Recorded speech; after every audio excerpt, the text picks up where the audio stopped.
Va ora in onda La belva civile, mai arrendersi davanti alle cose che si possono cambiare. Il punto della settimana con Nicola Ottaviani. Perché la belva e perché soprattutto la belva civile? Perché ogni cittadino davanti alle ingiustizie, davanti alla politica intesa come vecchia maniera, davanti all'insicurezza, davanti alla richiesta di servizi dello Stato o davanti ad una tassazione iniqua, si sente davvero una belva. E allora la reazione quale dovrebbe essere?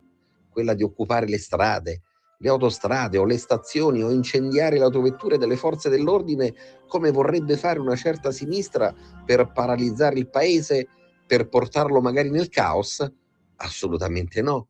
La reazione, quella composta, quella sana e soprattutto intelligente, ma anche ferma e qualificata, è quella di portare avanti le riforme nel nostro paese e nelle nostre istituzioni.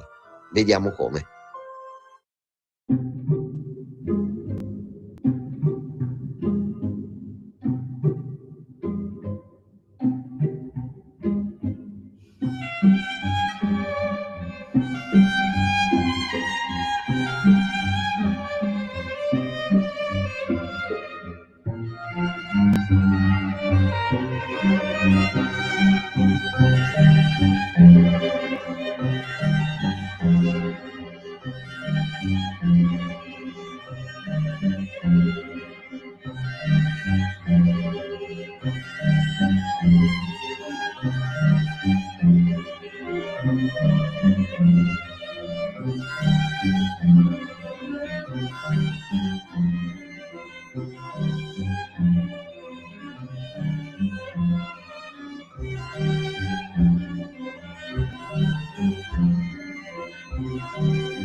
Buongiorno a tutti e buon anno, buon 2026 a tutti coloro che credono nella democrazia e soprattutto che le grandi innovazioni democratiche passino per le riforme. E allora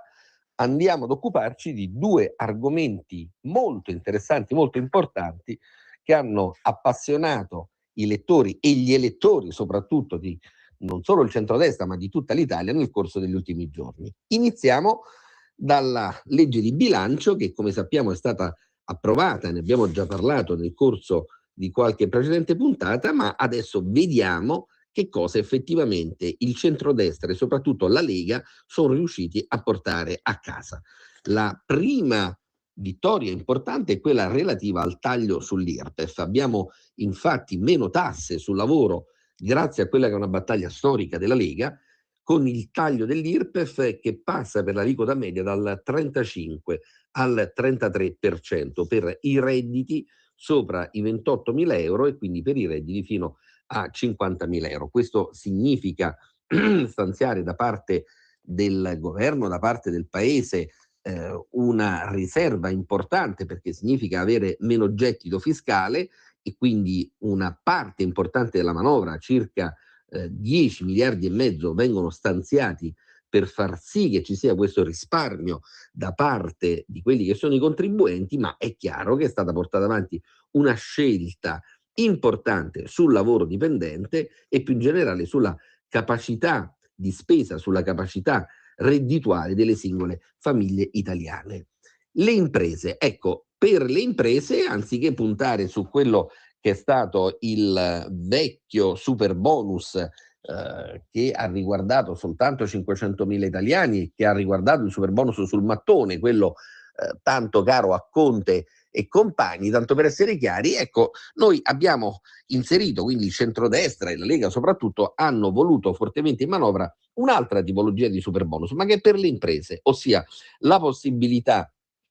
di avere un ritorno fino addirittura al 180% rispetto agli investimenti in materia di deducibilità e di detraibilità fiscale. Questo significa sostanzialmente che un'impresa che oggi investe circa 1 milione di euro per l'acquisto di macchinari, per l'implementazione di quello che è il capannone, l'opificio industriale, con anche quello che è l'investimento che riguarda le nuove assunzioni, riceve una deducibilità, quindi un credito d'imposta, se così lo vogliamo definire, attorno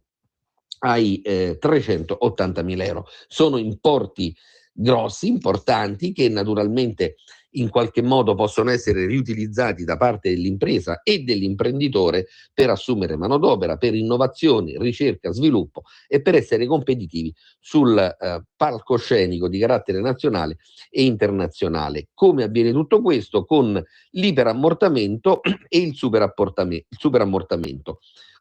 Tutto questo ruota attorno alla inferiore dose di burocrazia, maggiore lavoro, quindi abbiamo un investimento su questa materia, che è quella degli incentivi alle imprese per far crescere economia e occupazione, attorno ai 3,5 miliardi di euro. Per quanto riguarda la sanità,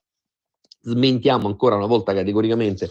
le facili e soprattutto le futili cassandre che avevano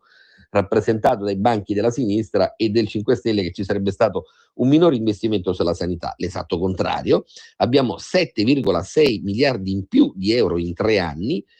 ove la Lega ha voluto investire soprattutto in prevenzione per quanto riguarda la diagnosi precoce ed i test personalizzati, oltre all'esenzione IMU per le RSA e per le strutture sanitarie, e risorse maggiori per chi assiste i cittadini, caregiver e quant'altro, perché è normale che se una parte della propria giornata deve essere investita nel sostegno a chi ha delle difficoltà psicofisiche, ecco, questa persona, questa categoria, questi soggetti debbano avere un minimo di agevolazioni, anzi agevolazioni riconosciute da parte dello Stato. Riserve auree, ecco, l'oro noi sappiamo bene che appartiene a quelle che sono le riserve, le risorse su cui poggia un'economia anche monetaria. La Lega è riuscita ad attuare la proposta di legge che risale addirittura al 2018, quindi mantenendo gli impegni, ossia la custodia è a Banca d'Italia, la custodia la porta avanti la Banca d'Italia, ma l'oro viene amministrato, un po' come la legge, in nome del popolo, ossia la sovranità resta del popolo e non può rimanere in capo a Banca d'Italia. Siamo riusciti a centrare l'altro obiettivo sul quale ci siamo battuti per mesi e possiamo dire per anni, ossia la rottamazione quinques, dare la possibilità di una pacificazione fiscale a chi era rimasto indietro, a chi voleva effettivamente pagare imposte e tasse, ma non l'aveva potuto fare perché le poche risorse erano state destinate a soddisfare esigenze primarie del contribuente e della famiglia. E allora le cartelle potranno essere spalmate su 9 anni in 54 rate bimestrali tutte uguali, vengono cancellate le sanzioni e gli interessi, non si decade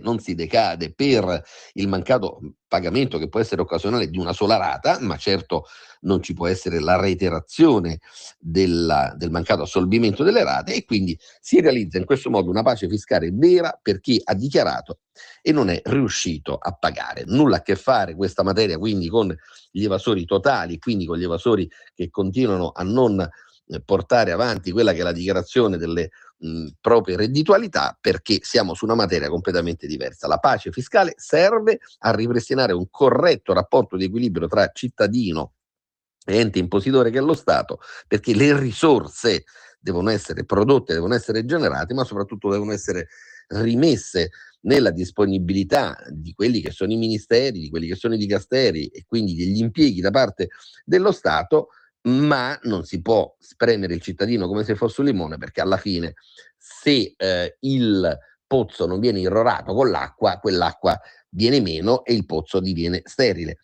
Per quanto riguarda le infrastrutture, il piano casa voluto fortemente dal ministro Matteo Salvini e dalla Lega prevede 1 miliardo di euro per i prossimi 5 anni destinati alle giovani coppie, ai genitori separati, un'altra categoria che molto spesso è entrata all'interno dell'alveo del disagio economico e sociale, agli anziani per affitti con riscatto e all'housing sociale.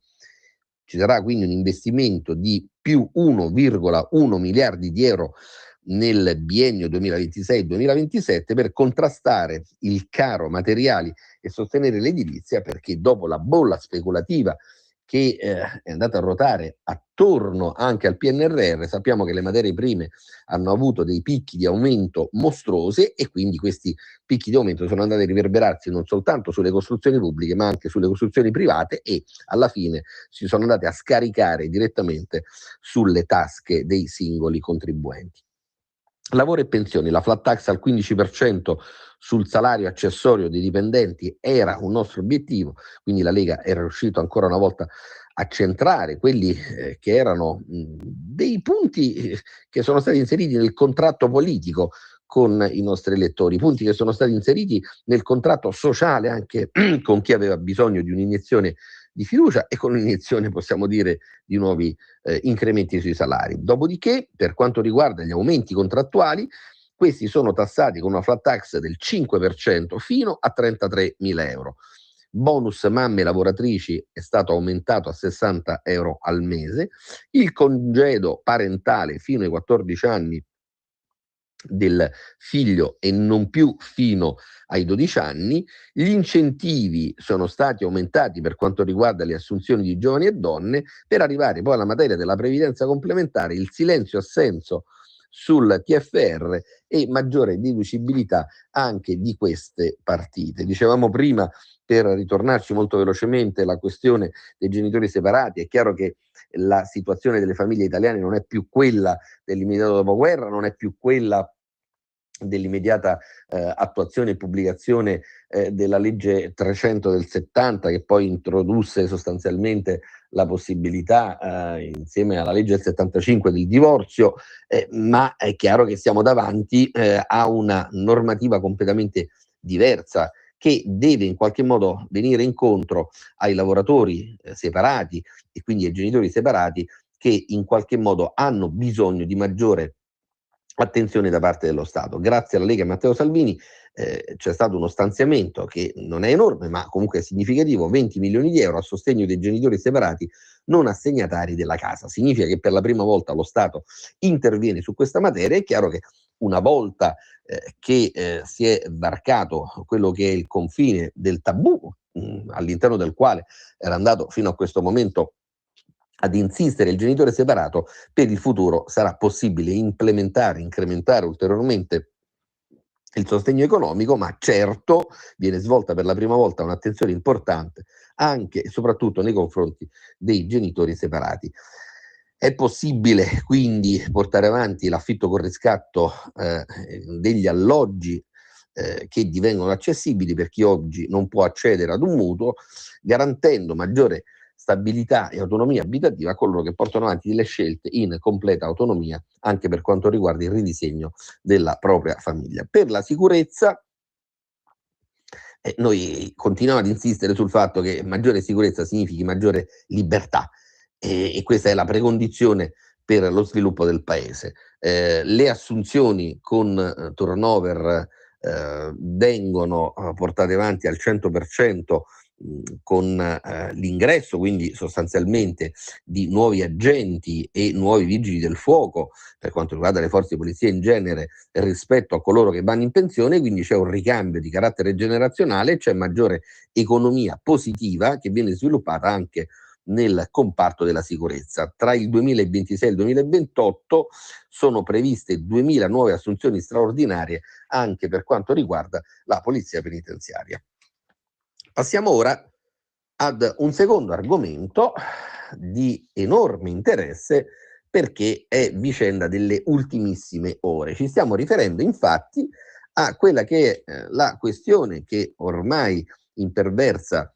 sui quotidiani cartacei online nel corso delle ultime ore e che riguarda l'azione militare che è stata compiuta, azione che è stata definita da parte del tycoon Trump un'azione assolutamente indispensabile per di fatto disarcionare quello che fino a qualche giorno fa era il premier, anzi possiamo dire il dittatore che imperversava in Venezuela, e quindi è chiaro che stiamo parlando sicuramente di una situazione anomala, particolare, che si è verificata sul palcoscenico internazionale, perché siamo davanti ad un fatto davanti al quale è stata portata avanti una presa di posizione molto intelligente, molto saggia, e soprattutto una presa di posizione che in qualche modo garantisce quello che è il profilo di carattere internazionale e soprattutto di civiltà giuridica al nostro paese e alla Lega, da parte quindi del premier, anzi del vice premier Matteo Salvini. Ecco, di che cosa stiamo parlando? È un argomento molto serio, perché mentre parecchi leader di carattere nazionale e internazionale hanno scelto di voltarsi dall'altra parte, così non è stato per quanto riguarda Matteo Salvini, perché Matteo Salvini ha necessariamente dovuto rimarcare come la Lega e il centrodestra, e possiamo dire il nostro paese, sono ben contenti che venga destituito quello che è un dittatore che in America Latina in qualche modo rischiava di portare avanti anche eventuali mire espansionistiche sotto il punto di vista del contagio di altri paesi all'interno dell'America Latina utilizzando il narcotraffico, e quindi ci stiamo riferendo a Maduro, ma certo, sottolinea il nostro vice premier,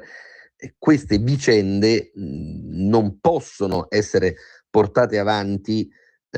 travalicando, trapassando e soprattutto sorpassando quello che è il profilo del diritto internazionale e quello che è il diritto e l'aspettativa di un popolo ad autodisciplinarsi. In altri termini,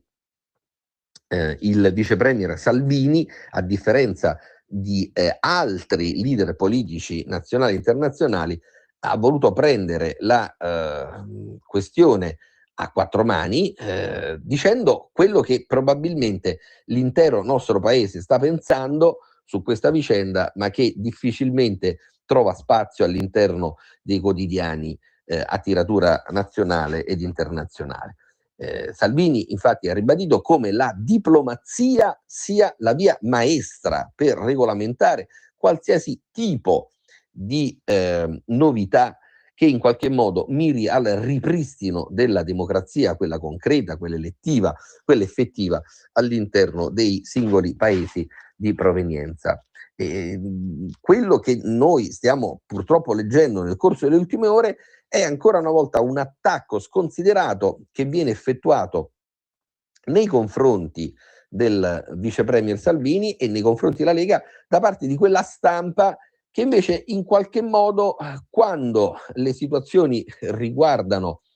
altri politici o altri leader di carattere nazionale, quella stessa stampa sulla stessa materia agisce in modo completamente diverso. Per fare un nome e cognome, tanto per essere chiari, basti leggere questa mattina quelli che sono i titoli, anzi i titoloni pubblicati da Repubblica, dalla stampa, quindi da un determinato gruppo editoriale, compararli con altri titoli che sono quelli del Sole 24 Ore, del Corriere della Sera, dove l'approccio è completamente diverso. Cioè, mentre i primi due quotidiani, quindi la Repubblica e la Stampa, parlano addirittura di giravolte della Lega all'interno di quella che è una linea di carattere internazionale, invece con maggiore onestà intellettuale, se possiamo così tirare in ballo una categoria che spesso in politica viene soppiantata, abbiamo che gli altri quotidiani, come lo stesso quotidiano del Giornale, che dovrebbe essere più vicino alla sensibilità del centrodestra, che sottolineano come in realtà Matteo Salvini si ponga in linea assolutamente parallela rispetto a quelle che sono le indicazioni che il Papa nel corso di queste ultime ore ha fornito alle agenzie di stampa, quando il Papa chiede appunto di garantire la sovranità nazionale del Venezuela e assicurare lo Stato di diritto. È esattamente quello che sta evidenziando e che sta rappresentando il vice premier Salvini, che ancora una volta, come è avvenuto sulla vicenda russo-ucraina, ribadisce un concetto che è molto semplice, ma spesso viene completamente snaturato, ossia i grandi conflitti, le grandi mutazioni, tutto quello che può riguardare il diritto internazionale e vie più, soprattutto il diritto interno, come nel caso del Venezuela, non si possono sedare, non si possono risolvere esclusivamente con le armi. Hanno bisogno di un tavolo istituzionale, che è quello della diplomazia internazionale, rispetto al quale non bisogna mai alzarsi, a differenza di quello che faceva Luigi Di Maio, che quando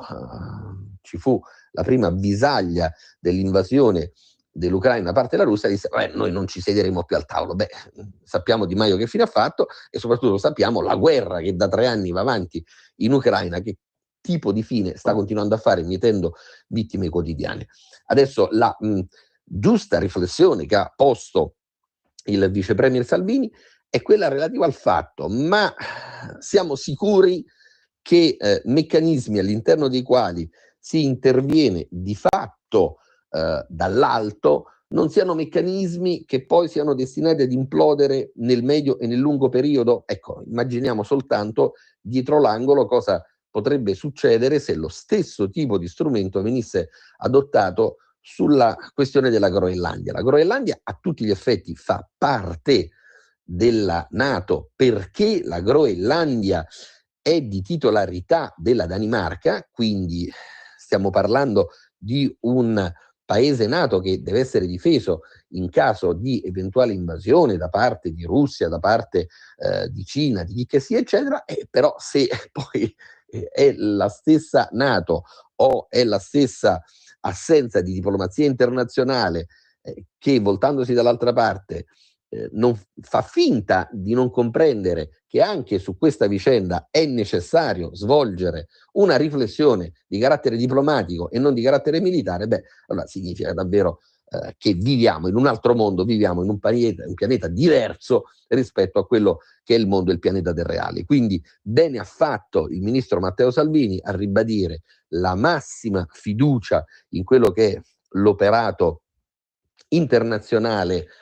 della NATO e quindi del sistema che in qualche modo conduce e riconduce agli Stati Uniti, ma attenzione,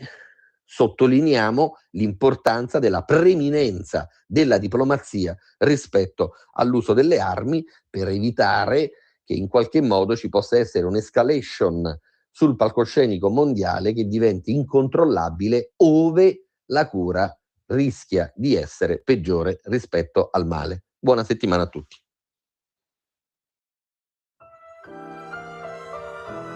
Avete ascoltato La belva civile.